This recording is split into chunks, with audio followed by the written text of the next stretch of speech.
Folks, Black Star Network is here. Hold no punches. I'm real revolutionary right now. Support this man, Black Media. He makes sure that our stories are told.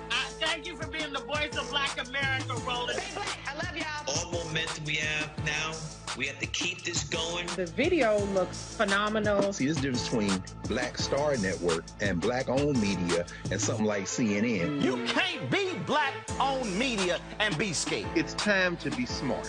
Bring your eyeballs home. You dig?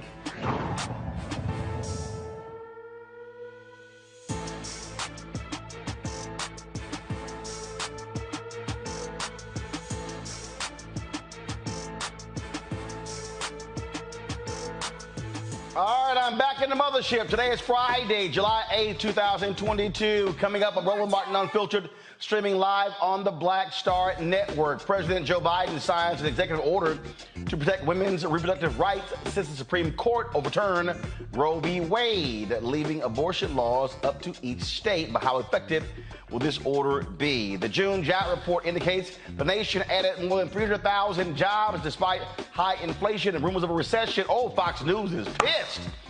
I talked to the chair of the President Council of Economic Advisors, Dr. Cecilia Rouse. She'll break down exactly what these numbers mean to black folks. The show First Kill is topping the Netflix chart.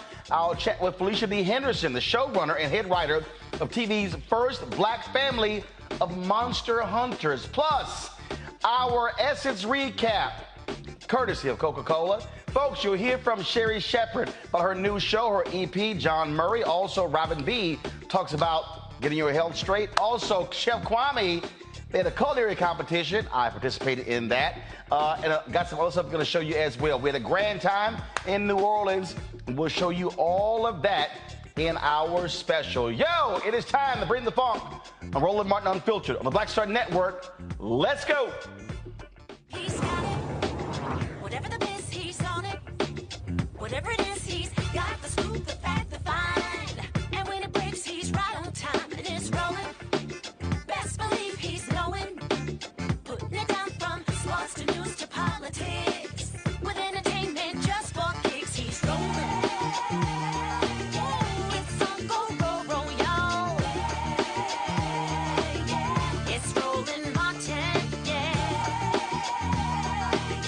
Rolling with Roland now.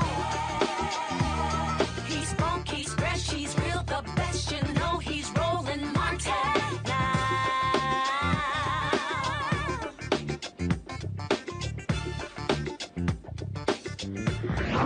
Martin.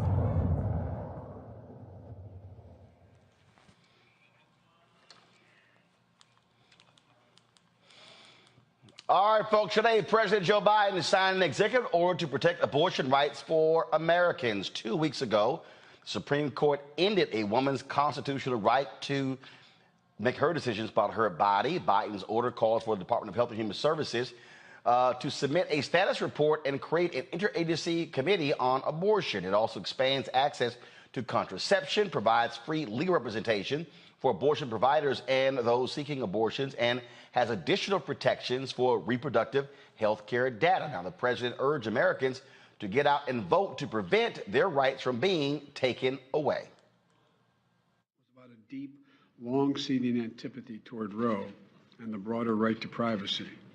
As the justice wrote in their dissent, and I quote, "The majority has overruled Roe and Casey for one and only one reason, because it has always despised them, and now it has the votes to discard them," end of quote. So what we're witnessing wasn't a constitutional judgment. It was an exercise in raw political power. On the day the Dobbs decision came down, I immediately announced what I would do. But I also made it clear, based on the reasoning of the court, there is no constitutional right to choose. The only way to fulfill and restore that right for women in this country is by voting, by exercising the power at the ballot box. Let me explain. We need 2 additional pro-choice senators and a pro-choice House to codify Roe as federal law. Your vote can make that a reality. I know it's frustrating, and it made a lot of people very angry, but the truth is this, and it's not just me saying it, it's what the court said. When you read the decision the court has made clear, it will not protect the rights of women, period. All right, folks, let's talk about this with our panel. Kelly Bethea, communications strategist, Michael Imhotep, host, the African History Network show, Matt Manning, civil rights attorney. Kelly, there are people who wanted President Biden to do more. Folks like Ellie Mistel has been saying that, look, he should provide, again, allow abortions on federal property. There are a number of different things that he could have done. Do you believe that this executive order is an effective one? I won't know if it's effective until we actually see it in effect, but I agree with those who think that he could have done more. Executive orders wield a lot of power, and we saw that power in action through many presidencies, between Obamacare and Trump executive orders, and even some of Biden's executive orders after he got into office immediately, right? So to say that this was enough, I'm grateful that the administration is doing something, but it always feels like they are considering the other side of the political spectrum when they make decisions like this, when it has been made clear time and again that the other side of the political spectrum does not care. So I don't think it went far enough, but I'm glad that something got done. Maybe this is the start. I hope it is the start. But yeah, we'll see. Matt, for folks to understand how Republicans, how frankly nutty they are, Check this out. Texas legislators threaten Sitley over abortion care travel costs. Here's a major law firm, a national law firm, significant presence in Texas. And these folks are saying, if you dare pay the travel cost for employees, we're going after you. I'm sorry, what the hell right do they have to tell a law firm what to do? They don't have any right, and what they're trying to do is kind of add to that fear mongering we've already seen with the Texas law that essentially puts a bounty on anyone who, well, before Roe v. Wade was repealed, they put a bounty on basically anybody who is seeking abortion access here by empowering people to basically tell on their neighbors or anyone they had credible evidence was seeking an abortion to the tune of a $10,000 fine. So it doesn't surprise me. It's part and parcel with what we've seen the Republicans do. And we see that it's an all-out assault at this point. And really an all-out assault that is incongruent with what their messaging has been for the last many decades, that, freedom, don't tread on me, don't tread on my rights. Nonetheless, in this instance, if those rights are incongruent with what I tend to believe, then I think you shouldn't have the right to make decisions about your body, which is really kind of anathema to the idea of American rights in general. But beyond that, the general autonomy that we all have over our own bodies and should have by virtue of being human. So it doesn't surprise me that they're doing that. And I just wanted to say, as it relates to the executive order, I don't think it went far enough, but I'm sure that the Biden administration knew they were going to be embroiled in litigation if they went too far. So perhaps that's why they took the tack that they did. But I think that Eli Mistel's suggestions and others surely that have been proffered would be the right suggestion. I think he could have allowed it on federal land and or maybe taken some other routes to make sure that people have this necessary health care as an option. Here's what I find to be laughable, Michael. Again, this is the letter from Texas, from the Texas Freedom Caucus. They actually said, to the extent that Sitley is facilitating abortions performed in violation of Article 4512.1, it is exposing itself and each of its partners to felony criminal prosecution and disbarment. The letter also details proposed legislation to be introduced in Texas that will impose additional civil and criminal sanctions on law firms that pay for abortions or abortion travel. The Freedom Caucus would like to impose felony criminal sanctions on anyone paying for an abortion, allow private citizens to sue over it, a la SB 8, and any lawyer who furnishes the means for procuring an abortion knowing the purpose intended will face disbarment. Now, here's what's pretty stupid about this, Michael. First of all, Texas law does not travel across state lines. Right. That's first. Right. You can't say, oh, if you did pay for it in Texas, but it happened elsewhere, then the law applies to you. No, it doesn't. You're only able to govern what happens in your state. But I need people watching and listening to understand that this is the extent that these Republicans are going to trying to go to threaten Americans for making their choices. That's what we're talking about here. Yeah, Roland, this is so crazy because when it came to being able to not wear masks, they wanted freedom, okay? When it comes to Second Amendment rights, they want freedom. But when it comes to women having autonomy over their body, all of a sudden now they don't want freedom, okay? So this is what Biden is dealing with. The executive order was good. It came within 2 weeks of the ruling from the U.S. Supreme Court. I know that people say there's more that can be done, things like this, but when it comes to doing abortions on federal property, okay, well, if that takes place within Texas, then you're still dealing with all these lawsuits and you're still dealing with this legal backlash because it took place in Texas. I know it's on federal property. So, there may be another portion possibly of an executive order coming. This is a good first step, but it has to be codified by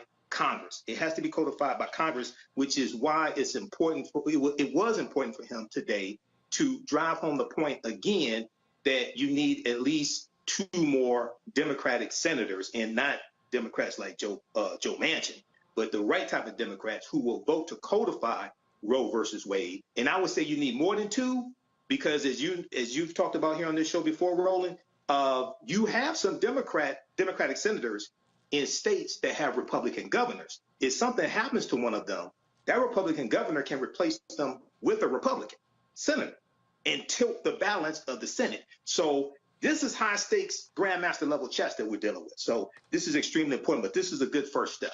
Melanie Campbell, Black Women's Roundtable, your assessment of this executive order signed by President Biden today, does it go far enough?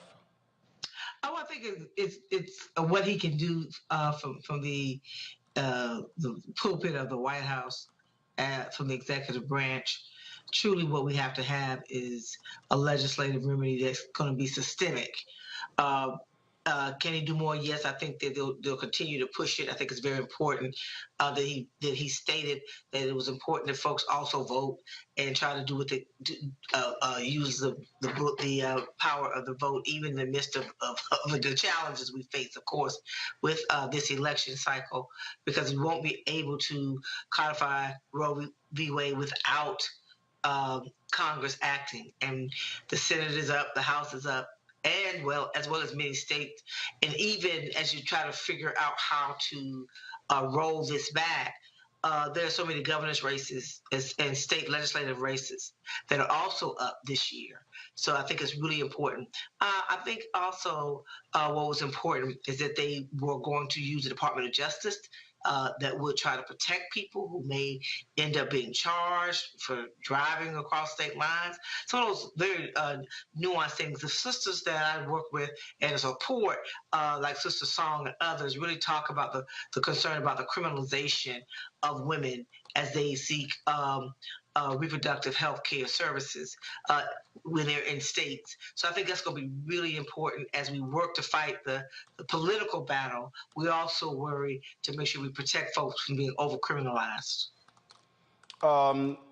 What we're now, one of the things, Melanie, that Biden said is that Republicans greatly underestimate the power of women. He believes that this Supreme Court decision is going to be a boon for Democrats, and it is going to really hurt Republicans in November. Agree, disagree? I think I partially agree.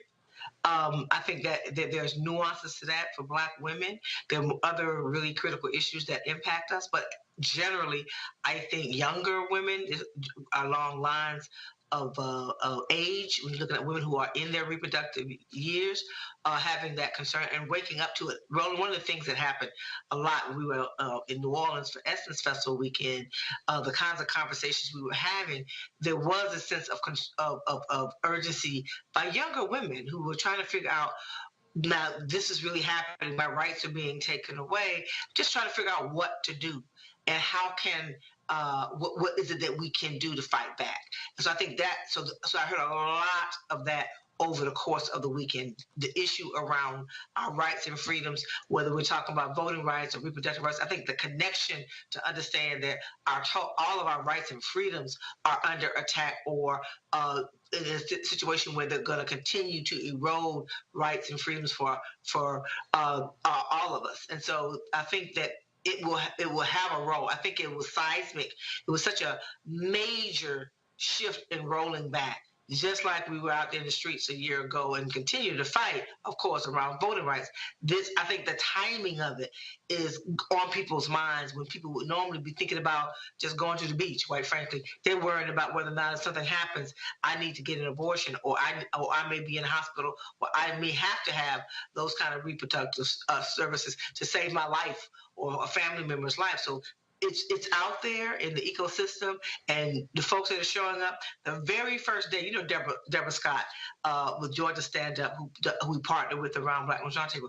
Within that hour of that decision, her young people who are interns for her for the summer said, we want to go out here and do something. So they were out there in front of the Georgia State House protesting. So when you think about the response, I think it will have an effect. That really is the fundamental question, Kelly. You hear Biden talking about vote, vote, vote. We know 53% of white women voted for Donald Trump in 2016. They came out to support him again in 2020. And so, if that's the case, was Biden saying correct? Because the reality is the largest group of voters in America are white voters. I still feel like Biden, in a way, is in this, USA Wonderland where everything is kind of sort of off balance right now, but it'll get better. Meanwhile, the rest of America is like, no, this is what it is right now. I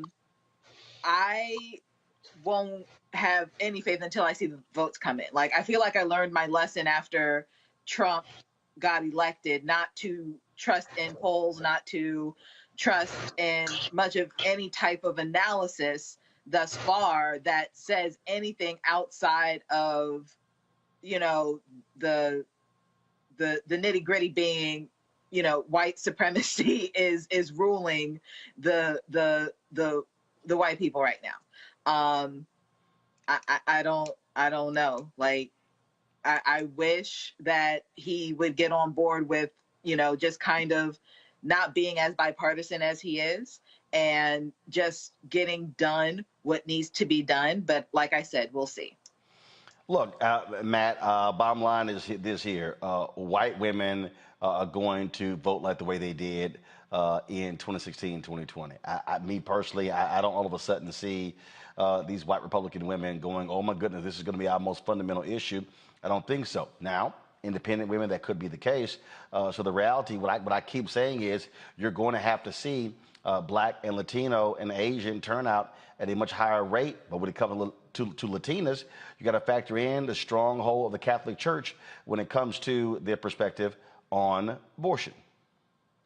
I think that's correct, Roland, but I think what remains to be seen is the effect of all of the single issue voters who voted Republican for so long because they were so incensed or otherwise energized around abortion. I do wonder what the aggregate effect of that will be. But to your point, obviously we need more people voting, non-white people voting in mass to make sure that the correct things happen going forward. And one thing I wanted to add that I didn't mention before is I do think that Mr. Biden has a good opportunity to test the bounds of federalism here, because the real fallout of Roe v. Wade is it goes back to the states, right? And you have a patchwork of state policy. So I think one of the things that the federal government can do here is really push those bounds of federalism, because I think Michael alluded to the point earlier, if something were happening on federal land in the state of Texas, the state of Texas might try to fight it, but I don't think that the state of Texas would have supremacy over that federal action. So I think that is one place that they can continue to build on not only these protections, but maybe affording the actual right to people despite it being taken away via this new ruling. Michael. Yeah, Roland, Biden got 81 million votes 2020. 61% of his votes came from white people. That was 49 million votes. 20% came from African Americans. That was 16.9 million votes. The intensity right now, and it's going to continue, I think, as we hear, just like there was a story today that MSNBC ran dealing with how one of the drugs that's used to treat cancer is also used to treat for women use it when they've had miscarriages, and how this can be also a drug that gets banned. This is the next step of this. It's not going to stop here, okay? So if you look out in the streets, people are not marching in the streets because of inflation. They're not marching in the streets because of high gas prices. But women are marching in the streets of different races, are marching in the streets because their constitutional right to safe abortions has been taken away. So I think this is different in some respects to 2020, because now you're actually dealing with the Supreme Court ruling and taking away a constitutional right they've had for 50 years, as opposed to in 2020 or 2016, they were saying it could happen. Okay, so I think I'm not saying all white women are going to vote for Biden. That's not what I'm saying. But I think the game has changed here, and this is an opportunity for Democrats and others who see this as wrong to galvanize the support and actually turn this into votes for the right type of Democratic candidate. Melody, what do you make of all of this drama over Supreme Court Justice Brett Kavanaugh having to leave Morton's through the back of the restaurant because he was because of protesters. Folks aboard the right, they're really upset. I mean, this is the same person whose vote. The same person that lied. Well, he lied, but also this is the same person whose vote is forcing women to leave certain states to actually get an abortion. I mean, a 10-year-old girl in Ohio was raped, and she can't get one in Ohio. She has to literally go to another state. But just to show you again, how they operate today, in the White House briefing, Press Secretary Jean-Karine Pierre had to deal with Peter Doocy of Fox News, who was just, and again, this is their thing now. It's like, oh my God, like how dare you question these Supreme Court justices? Watch this. Protesters to intimidate Supreme Court justices when they're out to eat, like Brett Kavanaugh, who had to sneak out of a steakhouse last night. We have been pretty clear on this. The president has been very clear that we condemn any intimidation of judges in this specific question here. We have condemned that. We have signed. He has signed a piece of legislation making sure that they have the protection that they need. But you never said don't go to their houses. So as long as they're peaceful, would you say don't go to a restaurant that a Supreme Court justice is at? What I'm saying is we condemn any intimidation when it comes to judges. The president has talked about this, and we have put out statements in his name and many times. If protesters know that a justice is out to eat at a restaurant, that they can go and protest as long as they are what you consider peaceful. That's okay. Well, we have said that we want to see peaceful protests. That's what we have said. We want to see the protests be peaceful, but when it comes to intimidation, that is something that we have condemned. So where's the line? If these protesters can go to a justice's house and they can go to a restaurant, where is it that you don't think it's appropriate for a group of protesters to go?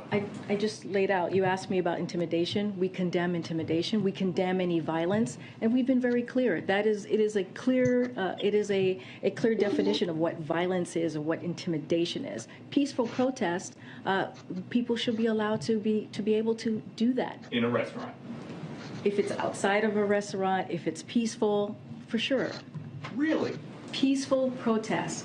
Your first question to me was intimidation. So these justices, because protesters do not agree with an opinion that they signed on to, have no right to privacy, is what you're saying. But Peter, this is people have the right. This is what a democracy is. People have the right. To privacy? Of course, people have a right to privacy, but people also have a right to be able to protest peacefully. Is that peacefully? safe? It's the intimidation and the violence that we condemn. Is that safe? Peter, isn't that creating a potential really bad situation when there are people, even if they're being peaceful at the time, they're angry, and that's why they would be there, right? Peter, we have condemned any intimidation and violence. I said peaceful protest should be allowed. We do condemn intimidation, and we condemn any violence at any whatever type of violence. We've been very clear on that. So President Biden and the president has signed in Congress to make sure that the judges have the protection that they need. This administration has provided U.S. Marshals through the DOJ to make sure that these judges are protected. So we have shown how we want to make sure that intimidation and violence is not the way to go. It is not the way to have a political discourse. I'm done here, Peter. That's the most important part. I'm done here, Peter. Okay, so let me just sort of explain to one of the dumbest members of the White House press corps, whose father is equally dumb, Steve Doocy at Fox News. Okay, Peter, let me just help you. Okay, so we know y'all love the Second Amendment. I mean, we just know y'all just adore the Second. But it's second. There's one that's right before it. It's called the First. So, Peter, let me help you out. 2 follows 1. 3 follows 2. 4 follows 3. So 1, 2, 3, 4. Okay? Which means that if it's the first, that means the slave-owning, rich, sexist white men who wrote the Constitution kind of thought it was a little important to make it the first. Okay. So when you say, do they have a right to privacy? Peter, let me help you out. A restaurant is public. Now, I know that might be a little hard for you, so I'm going to say it slower so it might seep in to the empty space between your 2 ears. Okay? A restaurant, a public restaurant is public. It's not a club where you have to be a member to go in. So, yeah, someone can actually protest outside of a restaurant. If they choose to go into the restaurant, well, then management has the right to remove them from the premises. Is that correct, Matt? Just want to make sure the law was straight. That's right. Okay. All right. So they can be removed. So if somebody wants to protest, that thing called the First Amendment kind of helps them, not a little bit, a lot, right, Matt? That's right. Okay. So this notion of a right to privacy, it doesn't exist when you're at a public restaurant. Is that correct, Matt? That's correct. So I get all of these right-wing Fox News people who are really up in arms and upset because people are protesting outside the homes of Supreme Court justices. But last I checked, Melanie, there are 3 branches of government. There is the executive branch, and that's the president, White House. There is Congress, House, Senate, and then there is the judicial. They are, according to that document, Melanie, signed by the racist, sexist, slave-owning white men, there are 3 co-equal branches of government. We're on the same page? Correct. Okay, now, Okay. there are three, so they're co-equal, which means that there are people who literally, and we're 2 blocks away, they can actually stand in front of Biden's White House. That's right. And protest, and he can actually hear them from the street. Senator Chuck Schumer has said, folk protest outside of my house constantly.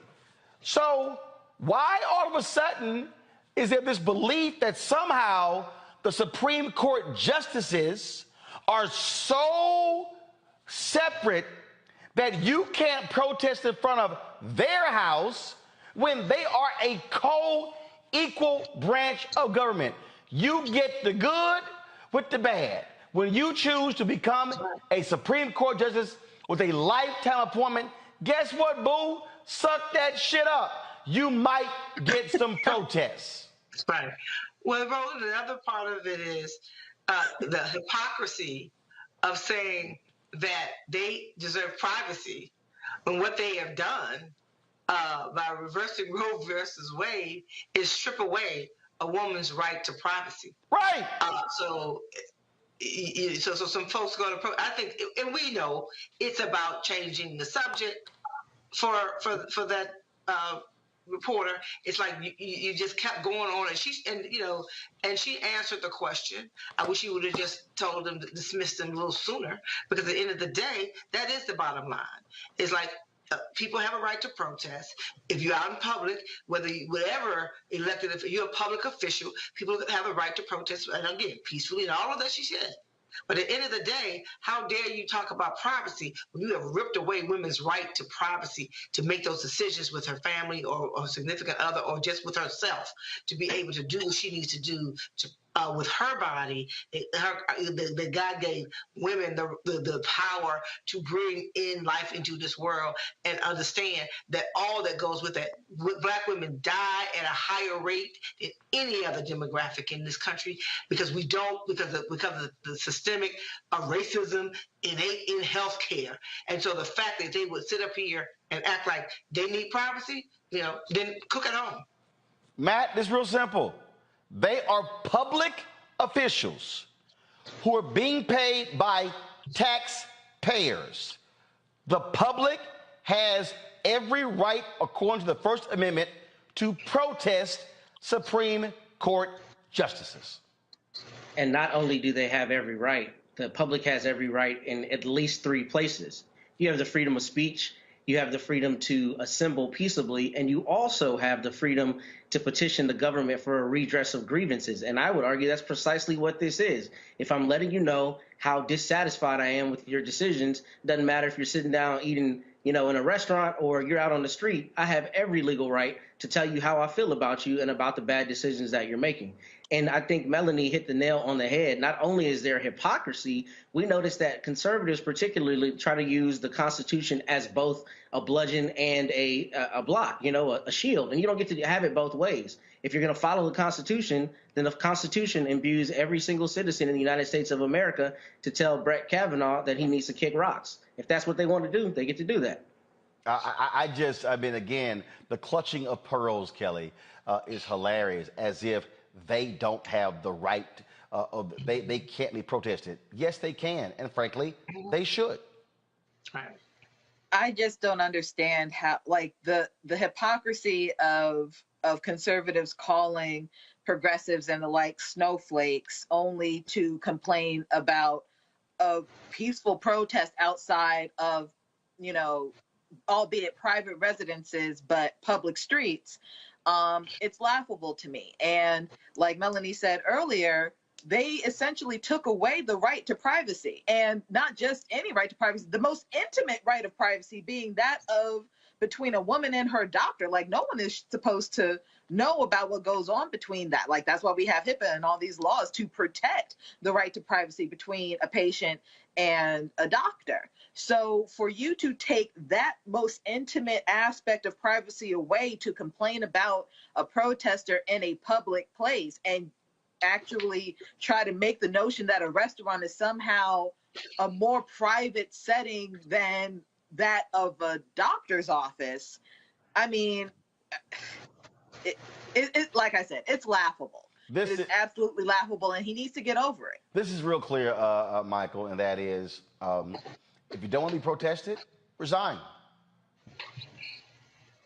Resign. Well, if you want privacy, if you truly want privacy, leave the public sector. Now you got privacy.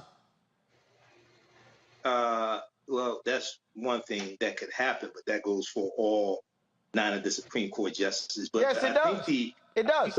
I think the point that's being made, and I've heard arguments on both sides, but there was a 1950 statute, Title 18, Section 1507 of the U.S. Code. The law that states that it's illegal, quote, with the intent of influencing any judge, end quote, to picket or parade in or near a building or residence occupied or used by such judge, juror, witness, or court officer, or with such intent to resort to any other demonstration in or near any such building or residence. I get the First Amendment, the limitations on the First Amendment, like you can't yell fire in the crowded theater, you can't yell bomb on an airplane, but there's a U.S. Code as well that governs protesting outside of a Supreme Court justice's home, etc. So even though I loathe and abhor Fox News, even though I loathe and abhor Peter Ducey, But there is federal law. Now, maybe this has to be adjudicated. Maybe this has to be tested in court, et cetera. But the people who make the argument that it's illegal to protest outside of a Supreme Court justice's home, they're citing Title 18, Section 1507 of the U.S. Code. No. But here's the problem. Here's the problem. Mm-hmm. The problem is this is a decision that has already been made, right? The genesis of that law is trying not to intimidate the judges. But if the judge has already made a decision, I don't think there's a prohibition against going and saying, you made a decision that I don't like. Now, I think your point is valid, Michael, as it relates to subsequent decisions that might come. But you'd have to be a pretty intrepid prosecutor to try to argue that I somehow influenced the decision I didn't know was coming down the pike. I think this is a different scenario. But keep in mind, Matt, there were protests outside of the Supreme Court justice's home while we were waiting for the decision. After the draft from Justice Alito was released, there were protests outside of the Supreme Court justice's home, like Brett Kavanaugh, before the actual verdict came down. Okay? No, not before it came down, before it was released. They could have look. Before. The bottom line.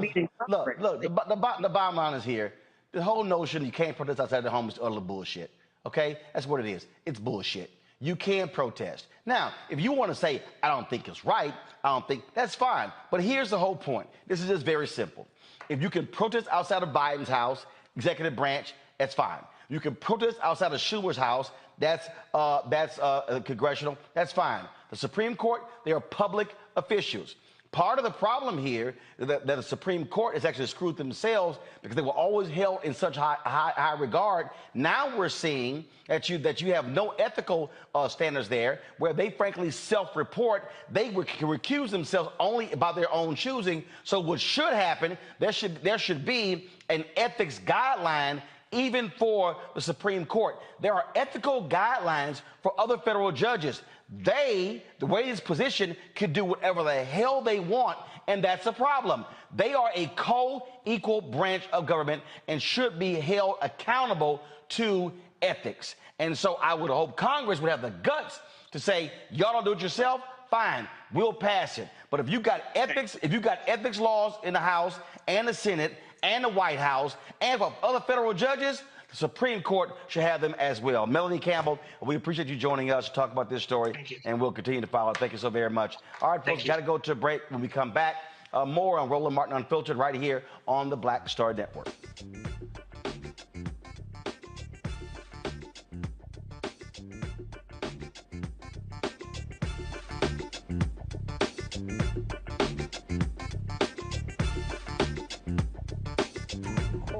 Up to Spike Lee.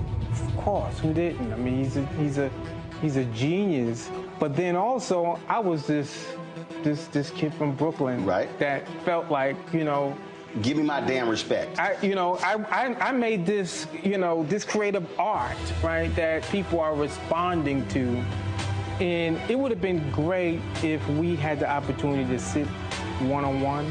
Hold on one second. Okay. Spike. What's up, baby? So I'm in LA right now. I got a one-on-one series with my network, Black Star Network. And I'm interviewing Maddie Rich. I appreciate that, bro. That's a big moment, man. That was like, man, that was good. Got me all choked up. That's good. Well, I'm all about connecting. Appreciate that, bro.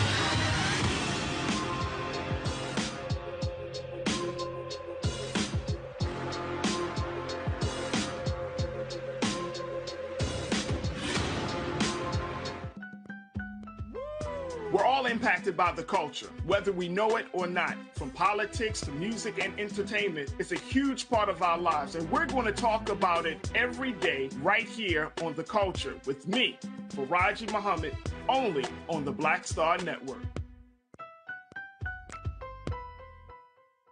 Hi, I'm Kim Burrell. Hi, I'm Carl Payne. Hey, everybody, this is Sherry Shepherd. You're watching Roland Martin Unfiltered.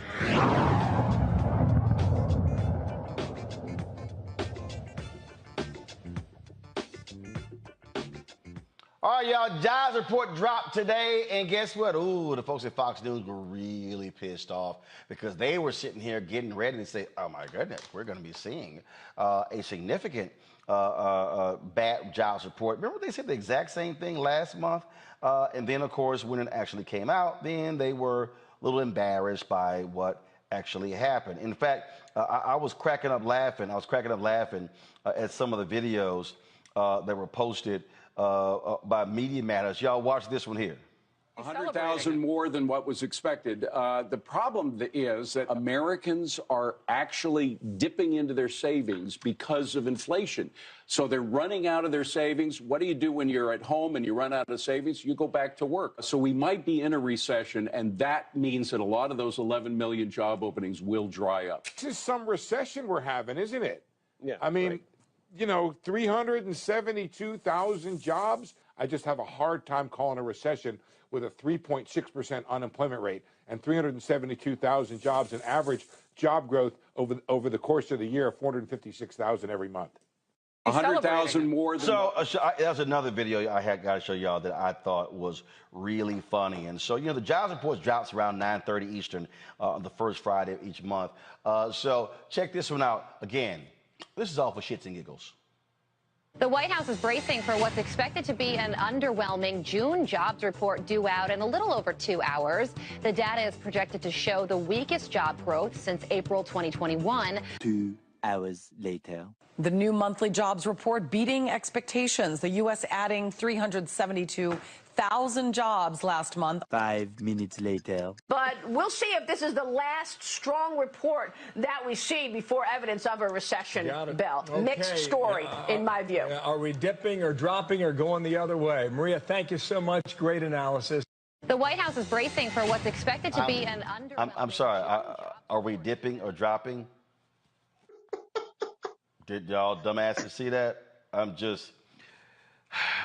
Again, y'all, these people are absolutely laughable. I did have a chance to catch up with Dr. Cecilia Rouse. She is the head of President Joe Biden's White House Council of Economic Advisors. Here's our conversation. Doc, let's get to it. Your haters were going, oh my God, we're going to see numbers drop. The recession is beginning. Mostly people at Fox News and Fox Business. But they were in for a rude awakening. They were. So forecasters were expecting job growth in June to have been about 250,000 jobs. Instead, we had growth overall of 372,000 jobs. That actually masked that the private sector actually increased employment by 381,000. We saw a little bit of drop of employment in the federal government sector. So overall, it's a report that suggests that the labor market continues to be robust. We have had a historic recovery from the pandemic recession with this fastest growth in employment in several decades, fastest recovery in labor force participation from the last several recessions. We look at unemployment. The unemployment rate remained at 3.6%. We did see a slight tick down in labor force participation. That can be a little noisy from month to month, but we would like to see more people getting back into the labor force, whether they're looking for work or actually have a job. But overall, this report reflects that we are almost recovered from the pandemic. In fact, the private sector job growth puts us above the employment level before the pandemic started. Let's talk about black unemployment rate. I saw Dr. William Spriggs stating that black labor force participation is on the uptick, and then again, in terms of what is it showing? He said, "quote Black labor force participation is highly sensitive to whether employers are actually hiring. So it was a strong sign when it was surging earlier this year and went above whites in June. However, it failed. That is a sign of frustration with employers in hiring." Well, look, what we saw in terms of the labor market for Black Americans is from 6.2% to 5.8%. So that is a decrease in the number of, or the percentage of Blacks who were looking for a job and couldn't find one. At the same time, what Dr. Spriggs is referring to is the fact that there was a slight uptick in the percentage of people who decided that they were not participating in the labor market. He's right that for Black people, they can be very frustrating when they don't believe that there are jobs for which they'll be hired. But at the same time, I would flag that these numbers vary from month to month. And so at the Council of Economic Advisors, we like to look over periods of time and not get overly focused on the ups and downs from month to month. And if we look back over the pandemic, we know that the unemployment rate for Blacks has fallen dramatically, faster than in the prior several recessions. And we know that the employment rate has also increased dramatically. So this is still a strong report. Obviously, we want to be watching and paying close attention to how the labor market evolves for all Americans, but especially for our most vulnerable, including Black Americans. But this report reflects still a strong report as I read it. Wages. What does this report tell us about wages? So what this report said was that from month on month, we had an increase of about 0.3%. That is actually a slight deceleration from 0.4% in the month prior. So while there was increases in nominal wages, which is a good thing, it has decelerated, which may seem counterintuitive, but actually is a good thing as well for where we are given inflation. Because what we know we want to avoid is for wages to be increasing rapidly during a period of inflation, because it becomes, we can cause a spiral where when wages go up, it increases the cost for employers, which causes them to raise their prices, which causes more inflation. So this was welcome, and especially since we saw this moderation on average wages, but for our lowest paid sectors such as leisure and hospitality, transportation and warehouse, we actually saw very robust wage growth, which is reflective of the fact that they're still challenged in finding workers, and those are lowest paid workers. So it's welcome for them to be seeing wage increases of this magnitude. And of course, again, when we see these stories come out for the last several months, you've got the doom and gloom of gas prices.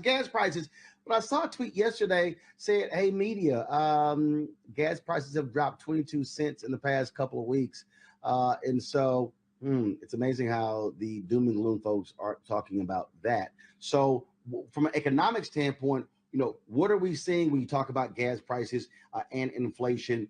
Do you believe that we're seeing a situation where inflation potentially could be coming back, especially with the moves by the Federal Reserve? Well, the Federal Reserve is focused on taming inflation, and the president very much respects that is the role of the Federal Reserve. He himself is doing what he can, whether that's by trying to lower prescription drug costs, lower childcare costs, by giving the Fed their independence, and by reducing the deficit, which is another way of ensuring that there's not too much fiscal stimulus, as we call it, too much. The federal government isn't trying to prop up demand inadvertently. The president wants to do so by raising taxes on the very wealthiest, and for corporations, not only is it fair, but it helps to raise revenues to make the kinds of investments in our economy that we know are so important. But what I would say is that inflation is a problem. The president recognizes that. I recognize that. Gas prices are part of that challenge, as are food prices. That is part of what we call headline inflation. If we take out energy and food, which tend to be volatile, I'll come back to that in a minute. They tend to be volatile. We look at core, which is what the Federal Reserve is really focused on. Core inflation has moderated over the last couple of months, which is a good sign. But really, gas prices, food prices, that's what affects everyday Americans, where we welcome the decrease in gas prices over the last couple of weeks. The price of gas and the price of oil is set on a global market. This is why the president is really focused on trying to ensure that we have adequate supply of oil. It's why he did the historic release from the Strategic Petroleum Reserve with his allies. It's why he welcomed the decision by OPEC Plus to increase production as well. So it's a welcome development. Oil and energy seep into the prices of other goods as well. And we know that we need for those prices to moderate in order to get inflation under control. But I will say this, that the war of Russia against Ukraine is creating a headwind here. And we would welcome resolution to that just as quickly as possible in order to get our oil markets, energy markets back on track. And on that point, which is the last question here, I was talking to some folks from some African nations. And again, what people don't understand, what's happening in Ukraine with Russia has had an impact on the food supply, on grain, not just on the United States, but other countries as well, all across the globe. So, I'm constantly trying to explain to my audience, hey, y'all, we literally are living in a global economy. We have to stop acting as arrogant Americans, thinking somehow that what happens somewhere else does not have a ripple effect and does not affect us. It absolutely does. Absolutely, absolutely. So the Ukraine and Russia provide a lot of the grains and wheat for the rest of the world. The United States, we're a net exporter of many grains and of wheat, so we're not as much directly affected by the war. But we are working with Ukrainians to try to get their grains and their wheat onto the market through the port of Odessa in particular, and finding other ways to get it out so that we can get it to those who really do depend on exports from the Ukraine, from Russia, in order to feed their countries. It's a problem that we are focused on. It's a problem the World Bank and IMF are focused on, and many other aid organizations, because as you just pointed out, we are a global economy. There's a lot of trading that happens, and we need to ensure that, in particular, we don't, we ensure the well-being of individuals around the world. All right, then. Well, Dr. Rouse, always glad to have you on Roland Martin Unfiltered, breaking these economic numbers down for us. And so we'll continue to watch it. And again, hopefully more of our folks will be participating. We'll be seeing higher wages and an improving economy, which benefits all of us. Thank you. It's been a pleasure. But it is pretty funny, Matt, to watch the folks at Fox News be like, damn, 372,000 jobs added. It couldn't be more obvious that, it's not about reporting the news. Clearly, it's about, going along with the narrative. And I would think their editors would be smarter than vacillating that quickly. But I wanted to commend yours because I think the SpongeBob additives were perfect. I mean, it really gave me a good laugh on top of the ridiculousness of what we saw from those reporters. But they don't even try to hide it. I mean, they just keep it real that obviously they're pandering to that base they're pandering to. So, it is what it is, but I don't even know what to add beyond that. I just laugh at them every single time, Michael. They upset. Roland, they're rooting against America. But what do you expect from the coup plotting, the white nationalists, domestic terrorist sympathizers at Fox News, the replacement theory propagators like Tucker Carlson? What do you expect from them? When you look at the American Rescue Plan, no Republican in the House or the Senate voted for the American Rescue Plan to rescue America during the COVID-19 pandemic. So now you have them once again rooting against America. This should be very clear that all those, and these are the same people who have the trader-in-chief, Benedict Donald, on Fox News to continue to propagate the big lie. So this should be very clear for African Americans and everybody else watching. This should be very clear. These domestic terrorist sympathizers, these coup plotters, have to be voted out of office and kept out of power, and they're rooting against our own interests. And they will continue to do this until we properly deal with it. I don't like none of these MAGA people, Kelly. Not one of them. Yes, they're all deplorables. I mean, there's not much to like, especially when they ascribe to lies as though it were the truth. I mean, this is the same group of people who brought out Kellyanne Conway and alternative facts. I will never forget that because that was the dumbest thing I had ever seen on national television, but I digress. I don't expect anything less from news outlets that have actively spread the lie that is Donald Trump. Yeah. And I expect nothing less for them to be upset at the truth because it doesn't align with what they are lying about. So, like Matt said, the SpongeBob references made me snort off air because it was very apropos. And there's nothing like being here on a Friday evening and seeing Fox News reporters with egg on their face because they were wrong and they don't know how to clean the egg off. Again, I love to laugh at them. All right, y'all, got to go to a break. We come back, more news. Wisconsin Supreme Court gets rid of ballot drop boxes. Yeah, Republicans wanted that to happen. Also, black woman's going to be president of the Las Vegas Raiders.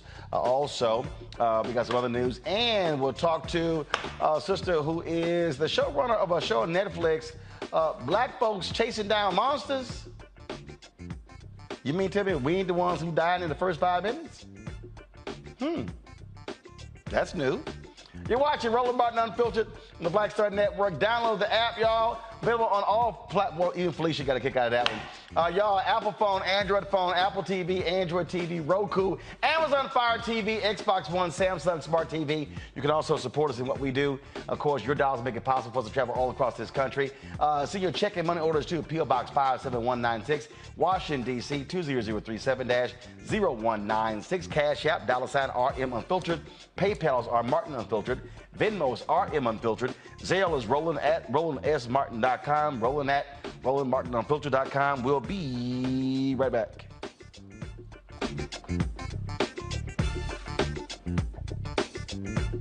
Hi, I'm Dr. Jackie Hood Martin, and I have a question for you. Ever feel as if your life is teetering and the weight and pressure of the world is consistently on your shoulders? Well, let me tell you, living a balanced life isn't easy. Join me each Tuesday on Black Star Network for A Balanced Life with Dr. Jackie. We'll laugh together, cry together, pull ourselves together, and cheer each other on. So join me for new shows each Tuesday on Black Star Network, A Balanced Life with Dr. Jackie.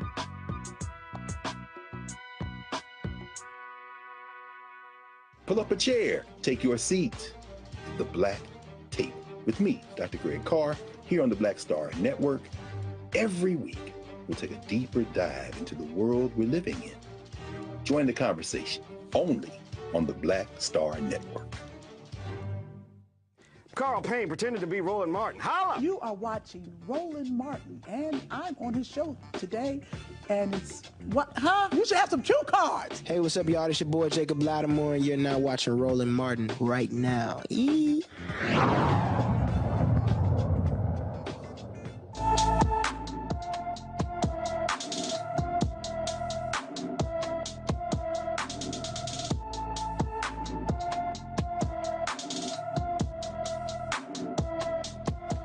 The Tulsa, Oklahoma Police Department believes Indigo Lucky's parents kidnapped her on May 6th of this year and could be in California. The 2-year-old is 2 feet 6 inches tall, weighs 35 pounds, with brown hair and brown eyes. Anyone with information about Indigo Lucky should call the Tulsa Police Department at 918-596-9222. All right, y'all.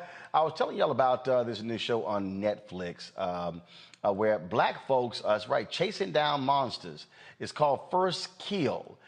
Check out this trailer for the supernatural teen drama.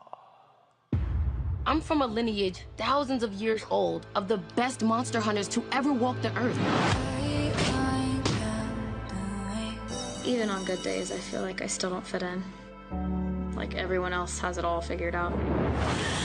Oh yeah, that. I haven't told anyone, of course.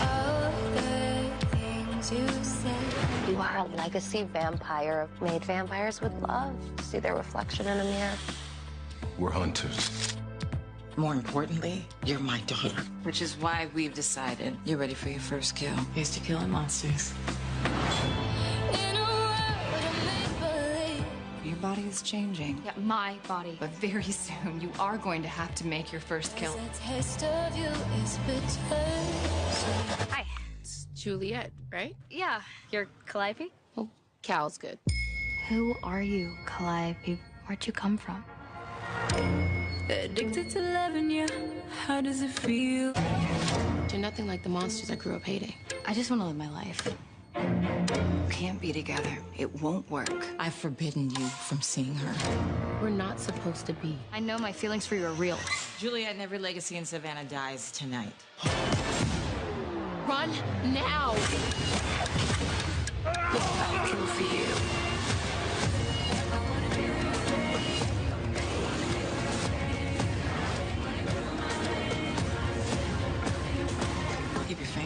We won't have a problem. We will always have a problem. I had to choose between you and my family. I choose my family. What about us?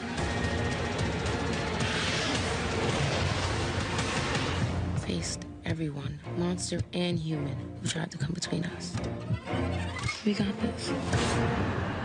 I'll kill for you. All right, joining us right now is Felicia Henderson. Felicia, glad to have you on the show. What's happening? Not much. It's so good to see you. I can always count on you, my Divine Nine brother, to represent. Come on now, I'm always do that, and so it got to do that. So tell me about this show, because normally in these old scary ass shows, black people we dead, and the credits ain't even finished rolling. You know it. It's the biggest reason that I was drawn to this, actually, is, I read the script. I didn't have time to read the script. My manager kept saying, will you please read it? I promise you it's different.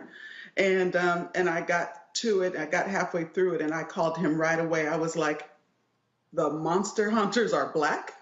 And it's a whole family. It's not just that one character who's the sidekick. So to have a black family at the center of this, I was in. So, okay, so this is a lot different than what you've normally done. You know what? Yes and no. I will tell you, I'm a comic book nerd from childhood. And I wrote comic books for DC Comics for a while. I wrote Teen Titans and Static Shock. And so I've been doing that. I don't talk about it a lot. It's sort of my side for fun gig. And, I wrote on The Punisher for Netflix. And I'm also right now adapting another Demon Hunters show. And in some ways, Roland, hear me out, it's sort of the child of something like Soul Food, that had a black family at the center. But it was time to move such a black family to the center of a genre show. It's, one of the few places in that supernatural where we are still not normalized. Our presence, anyway, in such shows is still not normalized. So for me, getting an opportunity to tell a story about a black family in genre is my sweet spot. Okay, let's get some questions here. I'm trying to see. Let's see who is the geekiest out of the three panelists today. That's probably you, Matt. I knew you was coming right here, Roland. I knew it. Let me first thank you for giving us Virgil Hawkins, the dopest superhero Static Shock of all time. So thank you for your work on that. Told y'all. You know it. Hey, I love Static Shock. I'm friends for life. I already feel that. We're going to be friends for life. I appreciate that. But my question for you is, did y'all find any difficulty in selling Netflix on, taking a new direction, particularly as you mentioned, putting a black family at the center of the genre show?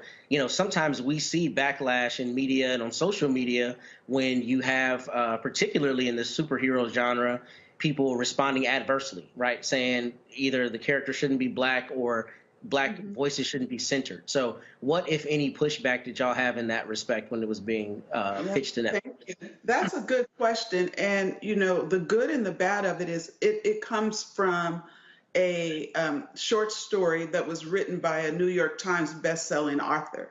So Victoria Schwab. So that had happened, and she's so successful in that space that it was hard to deny her, and that Netflix wanted to be in business with her. So that helped quite a bit. So that it was baked in, you know what I mean? By the time it got to TV, it was adapting something that existed by a writer who's very successful. So that made it not so. And then you're also just in a space where outlets are trying to be more inclusive, are trying to do things, particularly at some place like Netflix, that reflects the way the world looks. Let's go to, Michael, we know you're the second biggest geek on this panel. This is my kind of panel, yay! Like to pick on me because I'm a Sigma. How you doing, Sister Felicia? I'm good. Well, this Delta sister loves her Sigma brothers. and we love the Deltas as well. So first of all, I got to tell you, Showtime, Soul Food is one of my all-time favorite shows. Okay, so I love soul food. I got rid of Showtime after they canceled. Okay, Me too. Yeah, explain to people, because this is the first I've heard of this show when I got the information for today's rundown of what we're going to talk about. Explain to people who have not seen this show before why they should tune in, especially African Americans, why they should tune into this show. And I have to get Netflix back again to watch it, so I guess I'll get Netflix also again. But explain to people You use somebody's password. No, I used to work for Netflix, Roland, so I don't do that. But anyway, that's a whole damn nother. well you sharing. Okay. Thank you so much. Thank you. Thank you so much. I had to get 2 accounts because there were so many folks, trying to share. I have now 1 account just for folks to share. Damn, that's a damn shame. First Kill basically, particularly like you said, why Black folks should tune in. One is the obvious thing we just talked about, is that at the center of this show is a Black family. It also is an opportunity to be subversive, in that monsters versus monster hunters stand in for all kinds of intolerance and racism and things that we have experienced, so that when you hear, the white family say when Juliet brings Calliope home, why would you bring that girl in my house? It's still very, very relatable, even though we may not be vampires and vampire hunters.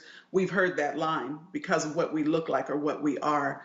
It is first, my job is to entertain. So first and foremost, it's entertaining, but it is very much epic in the terms of it's a Romeo and Juliet kind of story with a Juliet and a Juliet at the center of it, but it's the Montagues and the Capulets. And it's also an opportunity to see a strong Black woman, at the her family. It's a matriarchy, but to see this strong relationship where you have the Black man, he loves his strong woman. He's not intimidated by her. There's so much love in that family, but and that they are the elite of the elite monster hunters. And so for me, as a viewer, getting to see us in all of that is worth watching.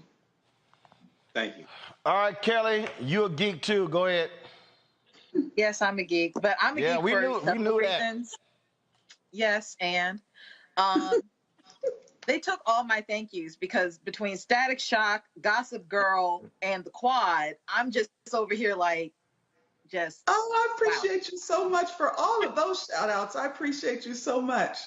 Yes, I want to be your friend. But nevertheless, this cast. Girl, alone, ask your question. You get like Michael.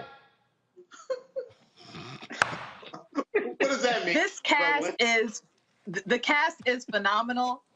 I personally wasn't going to watch it, not because of any backlash, but I am a punk when it comes to anything remotely horror. Oh, but scary now, ass. Oh, scary ass. Yes, but I'm gonna watch it tonight, promise.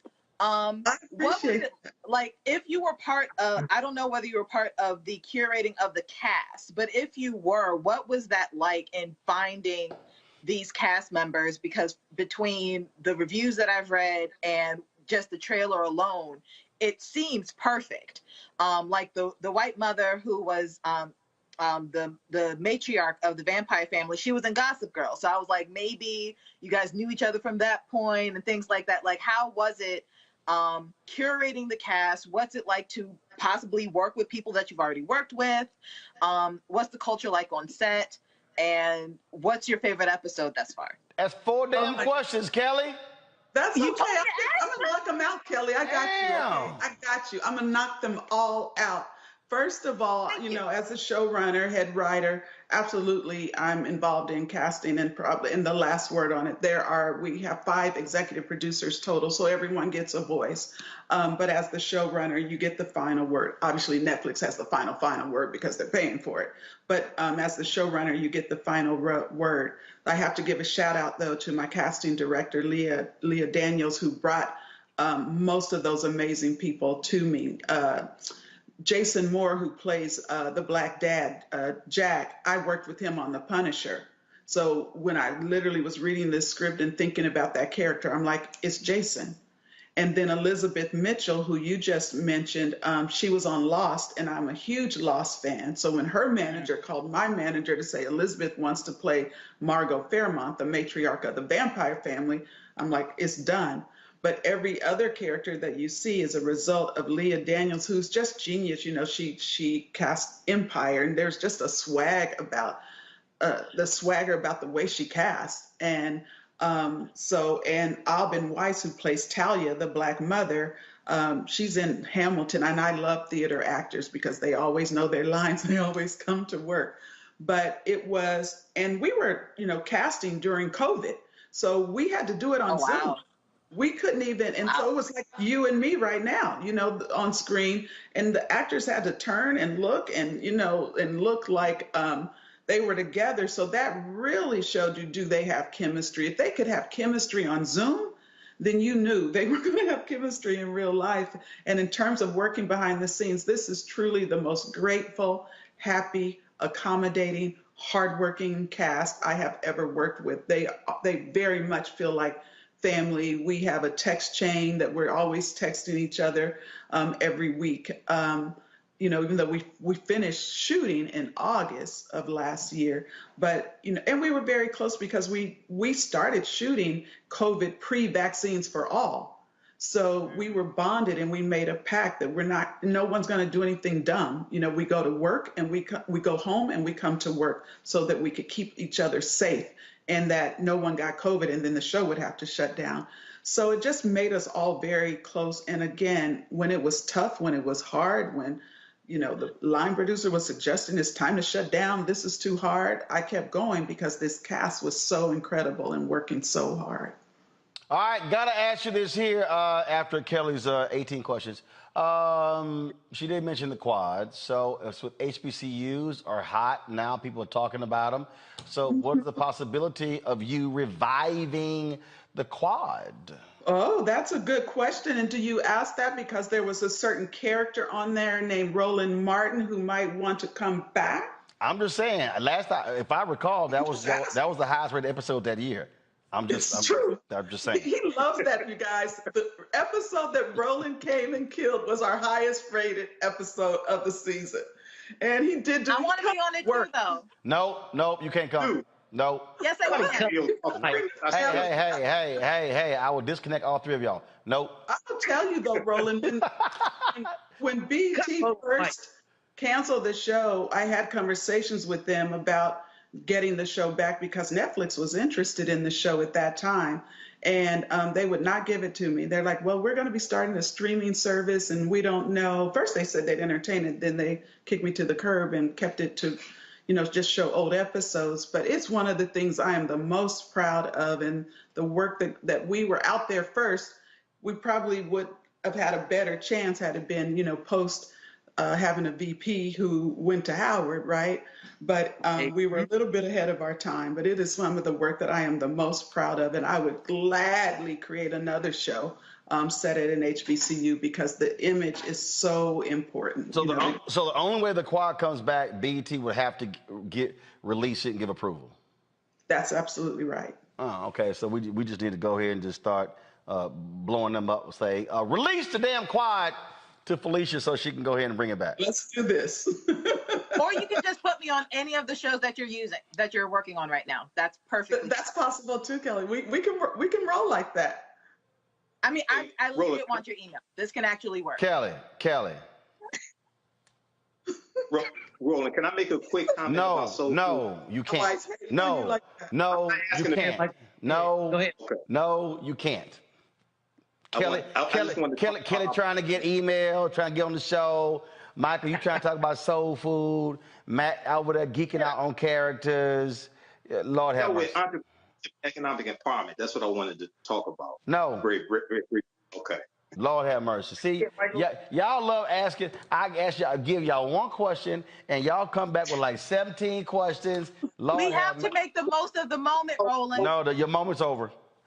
So, Roland, you always want economic empowerment for black people. Right. Got it. Your moment's over. That's it. Felicia, where do people watch? Please watch First Kill. on Netflix. It's streaming now, and it's important. If you start it, you will love it, and you're going to think you know how it ends, but you don't. And I wrote the season finale, so you want to see it. So if you start it, watch it to the end. That's what Netflix cares about, how many people finished the show. That's what they really look at. So keep watching if you're watching. If you haven't watched it, hopefully, Kelly, I'm looking forward to you watching it because you're a little bit scary. Watch when you watch it. You'll be like, oh, that was so bad. Whole scary ass. For the characters, Kelly. It's worth it for the characters. Whole scary ass. And all right, you tell Netflix that you got on this show because I put you on. I keep telling Netflix and Hulu and the rest of these people they should be advertising more with black-owned media. They keep sending me press releases and I don't put them people on. So I put you on because of you, not and Netflix. I will be an ambassador for you. It will be my pleasure. All right, Sade Jenkins, don't get mad at me, but you know how I feel. You know I don't play that. All right, Felicia. I appreciate it. Thanks so much. Nice to meet the team. All right. Thanks a bunch. I appreciate it. All right, folks, real quick, going to a break. We're going to come back. I'm going to zoom through some headlines and going to get quick reaction from our panel. And then we're going to have our Essence Fest special. Man, we got some awesome stuff, folks. Sherry Shepherd talks about her new daily daytime talk show. John Murray's her EP. We got Robin B talking about how do you get yourself healthy after you ate all that damn food in New Orleans. From Essence, and we got some other fabulous stuff to show you as well, folks. You're watching Roland Martin Unfiltered right here on the Black Star Network. Back in a moment.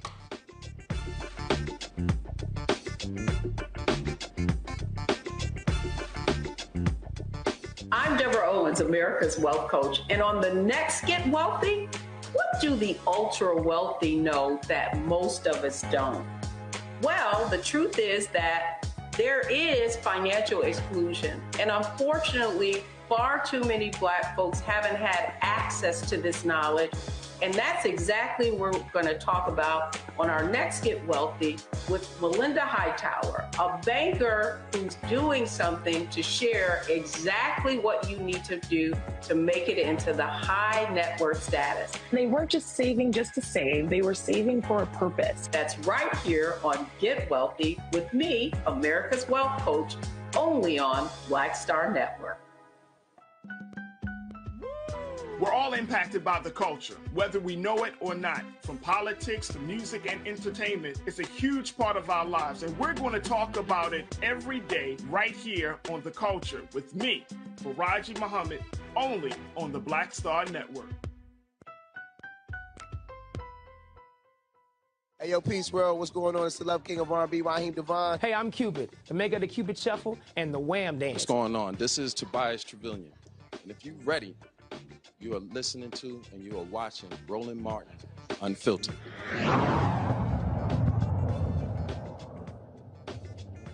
All right, the Wisconsin Supreme Court bans unmanned ballot drop-off boxes. The ruling comes as many new voter restriction laws arise after the false accusations of voter fraud in the 2020 presidential election.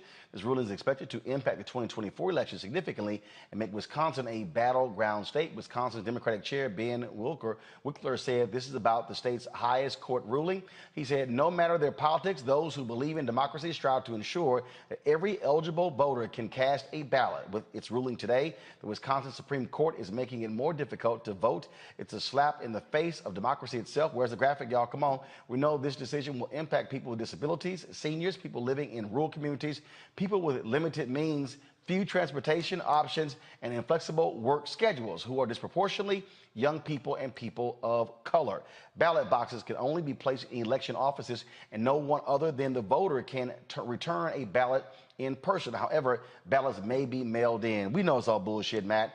They just pissed off with the turnout, and then they want to shrink the electorate as much as they can. More of the same, try to keep the people away from their voice, which is the ballot box. This doesn't surprise me, and it's disgusting. Indeed, indeed. All right, y'all. The University of Central Florida's English department suspends its anti-racism statement for violating Governor Ron DeSantis' Stop Woke Act. The department made the statement in 2021 in solidarity with the Black Lives Matter movement, with initiatives to represent and support writers and students of color. DeSantis signed the Stop Woke Act into law to ban schools and businesses from, as he put it, teaching any group is a, quote, person by his or her race, color, national origin, or sex is inherently racist, sexist, or oppressive, whether consciously or unconsciously, and it's a piece of crap. The law was enacted on July 1st. Your reaction, Michael? Well, Florida needs to be desanitized, Roland. And this is an example, once again, of the culture wars being waged by the GOP. We know Ron DeSantis wants to run for president. He's up for re-election November 2022 for governor. And this is an example of how elections have consequences. This was something good that the department did. And you have white supremacists like Ron DeSantis, who has a problem with it. So he must be defeated at the ballot box. Absolutely. Lisa Holder White is the first black woman justice on the Illinois Supreme Court. White, sworn in Thursday, will replace Justice Rita Garman, the state's longest-serving Supreme Court justice. White's appointment comes just a week after Justice Ketanji Brown Jackson was the first black woman appointed to the United States Supreme Court. Before being appointed to Illinois Supreme Court, White became the first black judge in the 6th Judicial Circuit in 2001. She was also the first black justice in the Illinois Appellate Court, the 4th District, in 2013. Holder White will hold the seat until December 2024. She plans to then run for a 10-year term during the November election. Kelly. I think it's fantastic. And you know, everyone knows this on this show, but we absolutely need more black women judges on the bench because you get that perspective of really the real world, and they are able to interpret the law in that context. So congratulations to her. I'm sure she's going to be absolutely phenomenal. And I've no doubt that there are going to be a lot more fairer rulings on the bench from now on, so long as she's on the bench. All right, folks, and speaking of first, Sandra Douglas Morgan becomes the first black female president of an NFL franchise. Morgan will serve as the Las Vegas Raiders' newest team president. Morgan has spent 20 years as a practicing attorney in Las Vegas and recently served as chairwoman of the Nevada Gaming Control Board and North Las Vegas city attorney. In a news conference today, Morgan says she's used to being the first in many positions in her life. You know, I have been the first in other positions that I've held, whether it be city attorney or the gaming control board. I definitely never want to be the last, and I want to get to a point, obviously, where there is no more firsts. But as I kind of mentioned in my comments, you know, the impact that this has is not lost on me. If I definitely would tip my hat to all of the prior women that were leaders and visionaries, and if I could be an inspiration or help or open doors for any other woman and girl out there, then that's an incredible accomplishment for me. So the importance and effect of it is not lost on me. And I know that sports is a male-dominated industry, just as gaming was. And, you know, we need to continue to break down these barriers. So I'm happy to be here, and again, thankful for the opportunity. All right. Of course, Jason Wright is the first black team president. Of course, he leads the Washington Commanders. Matt, Michael, Kelly, I appreciate y'all joining us. Thank you so very much on this show. Certainly enjoyed it. And I'll see you three geeks next week. Thanks, Roland. All right. Thanks a bunch. Safe.